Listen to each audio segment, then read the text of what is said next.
Good morning, Facebook friends. Monday 5 Live, back again. This is going to be the last one for the year. I can't come here next Monday because I've got something else happening. I'm sitting in my sunroom. There's not any sun, but there's a lot of rain out there. And I'm actually sitting right next to a drain pipe. So if you can hear some trickling, that's what it is. It's the water coming down the drain. Today, we're going to be talking about the 8 things that you must know to prevent weight gain over the Christmas and New Year period. And the reason I want to talk about this is because it's a big problem for a lot of people. So what tends to happen is in the new year, we get a lot of people coming to us saying, I've put on 5 kilos or sometimes even more over Christmas and I'm really struggling to get rid of it. And actually,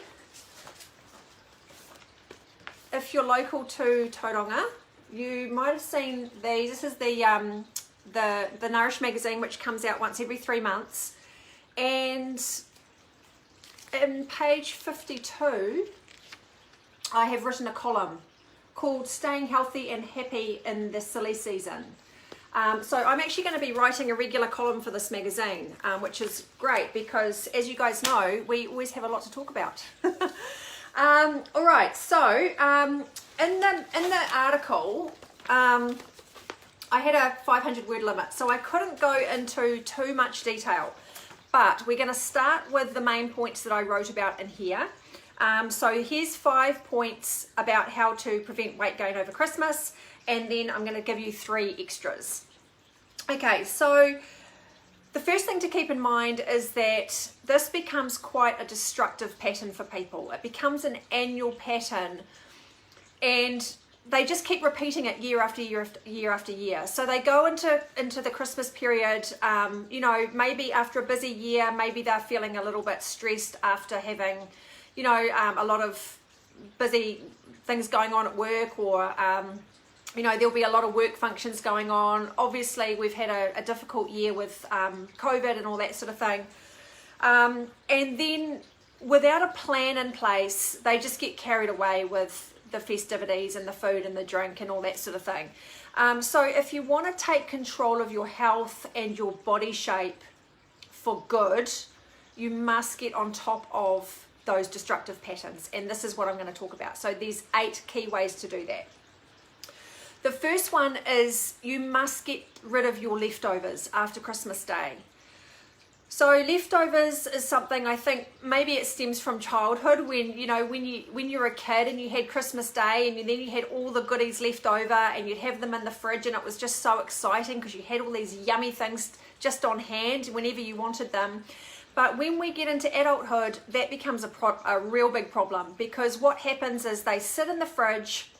You've got your leftover ham and your turkey and your puddings and all that sort of thing. And as we all know, every time you open the fridge, they are staring at you. And it's very tempting to, you know, cut a slice of ham or grab a spoon and then have a couple of spoonfuls of pudding. It's really not good, because what ends up happening is that you just keep piling extra calories into the body, and the body has to break those down. Okay, so then you become lethargic, you might become moody, and of course you end up gaining kilos that you really don't want. So another thing that we need to think about is switching your mindset about leftovers, because again, this is probably something that is drummed into us from a young age, that we shouldn't be wasteful. So the thing I want you to really consider here is that getting rid of your leftovers is not wasteful. It's actually preserving your health and your vitality.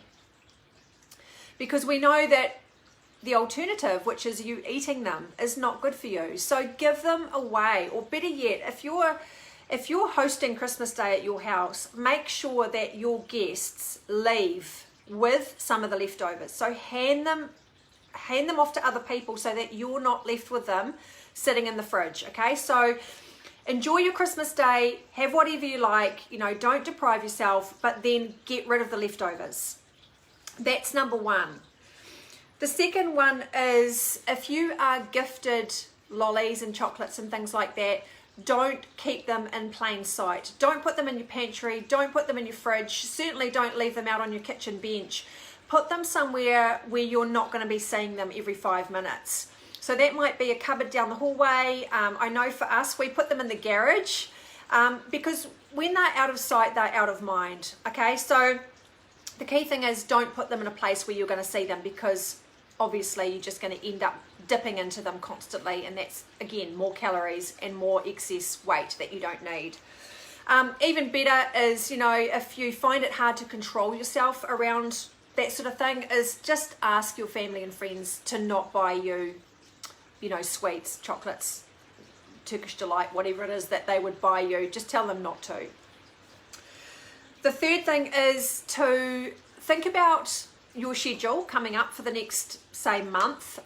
You know, a lot of us have a few weeks off over the Christmas New Year period, and plot the days where you will drink your alcohol. So that might be Christmas Day, it might be New Year's Eve, you might have someone's birthday in January, you know, you might be going to a barbecue or something like that with a friend.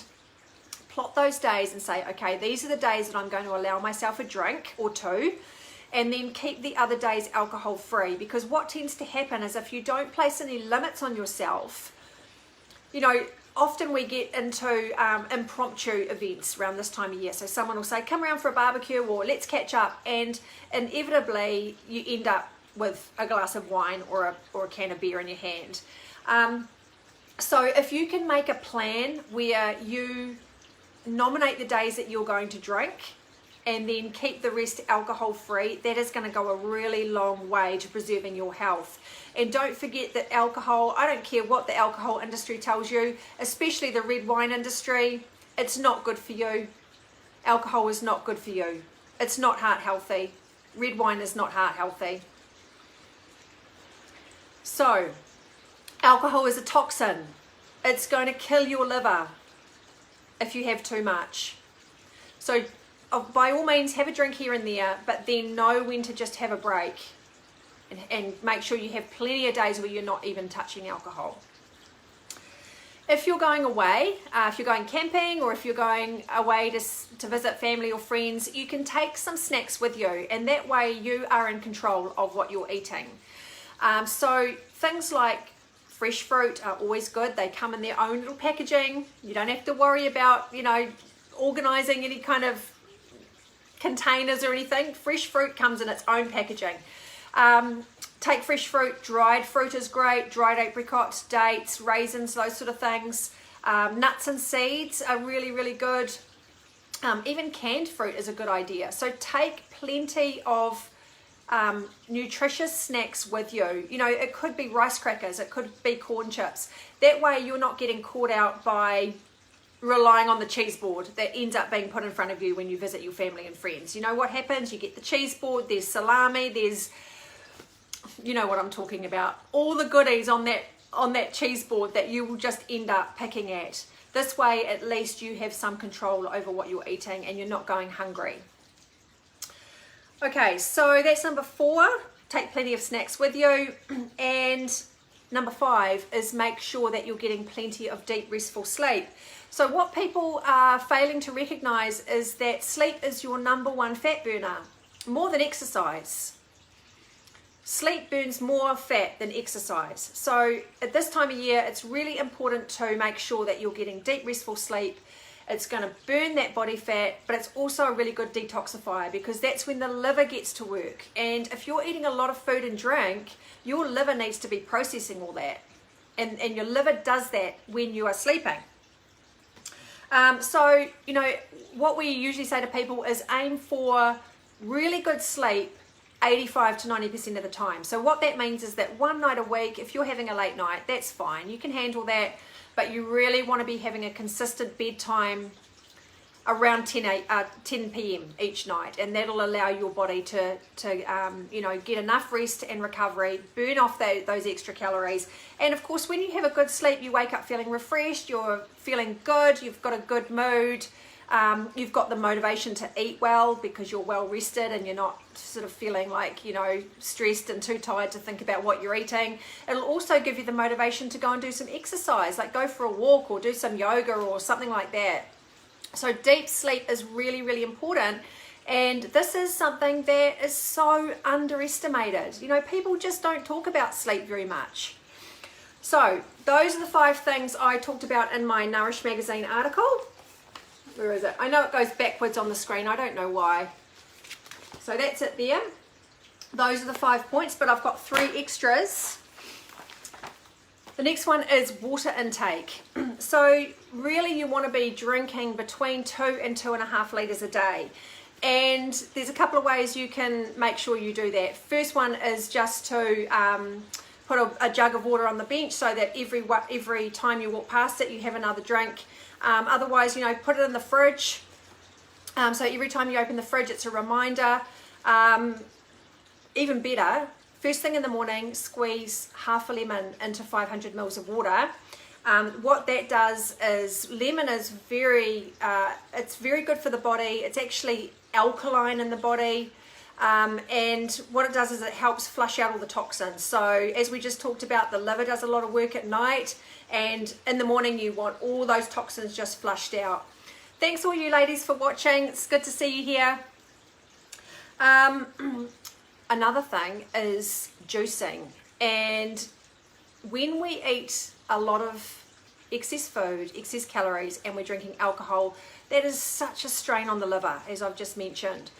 So what happens is that your liver becomes inflamed and it becomes hot because it's just got so much more work to do. Okay, it's got to release you know, the bile and all that sort of thing to break down the fats, the excess fats and all that sort of thing that you've been eating, and it becomes really inflamed.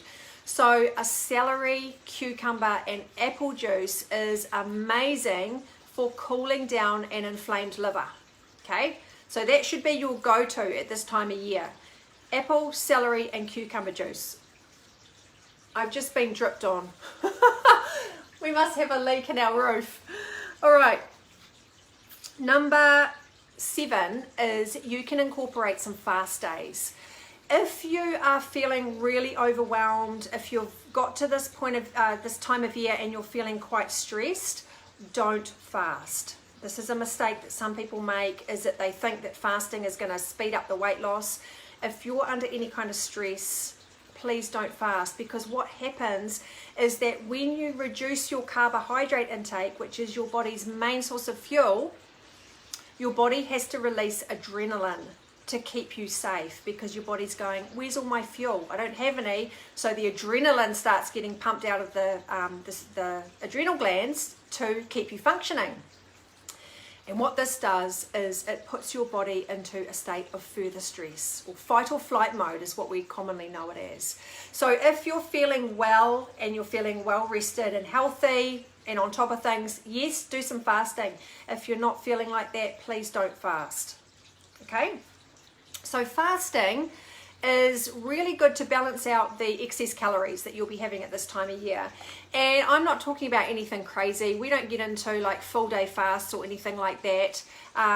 There's nothing wrong with that, but you know, not many people really enjoy that. So by fasting, we mean maybe 3 mornings a week, say on a Tuesday, Thursday and a Sunday till about midday. Okay, and what this does, as I just said, is it helps burn those extra calories, but it also makes you focus on your water intake, because you are needing, you know, you need to stay hydrated. So that's a really good way to get that water in. You can have 1 black coffee if you want to. I know that a lot of people really love their coffee in the morning. There's nothing wrong with that at all. But just stick to 1 black coffee if you can, if you're going to do a fast morning. And stay busy. You know, you don't want to be moping around on the couch just counting down the minutes till you can go and open the fridge. Okay, keep yourself busy. Even better is to actually do some exercise. That will really speed up your fat loss. Again, if you're feeling well, not if you're feeling stressed. So exercise, go for a walk, gentle jog or something like that. Yeah, so that was the last point actually, was the exercise. If you're feeling up to it, an average of 30 minutes a day is great.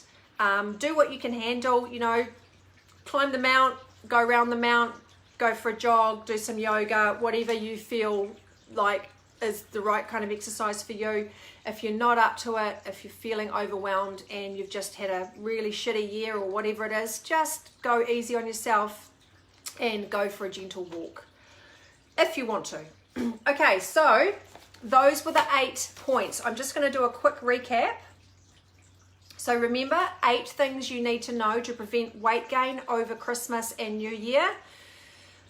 Eliminate that destructive annual pattern that you may have fallen into, and take control of your health and your body shape for good. The first one is get rid of your Christmas Day leftovers. The second one is stash your gifts, your chocolate and your licorice all sorts and all those yummy things that you are given from your friends and family. Stash them out of sight, in the garage or in a cupboard. Don't have them where you can see them regularly. Third point, nominate the days that you will drink alcohol in advance and keep the rest alcohol free. If you're going away, take plenty of snacks with you, okay? Nuts, seeds, fruit, all that sort of thing, so that you are prepared and you're not relying on junk food and snacks other people might give you.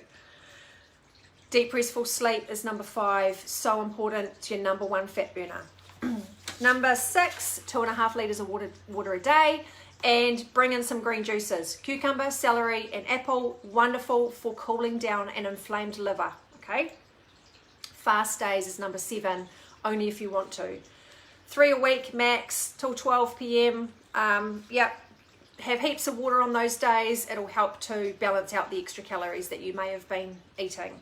And the last one is do some gentle exercise if you feel like it. And there we go. Those are the 8 key points for keeping the weight off over Christmas. And trust me that they do work. You know, this is something that we give our clients every year. We give them these these key points, and it really works. So give it a go. I won't be back next week. As I said, this is the last Monday 5 Live for the year. I will be popping on here every now and then between now and New Year. But yeah, everybody have a great week. Hope the build up to Christmas is going well. Keep calm, you know, look after yourselves, and yeah, have a great day. We'll catch you next time. Bye.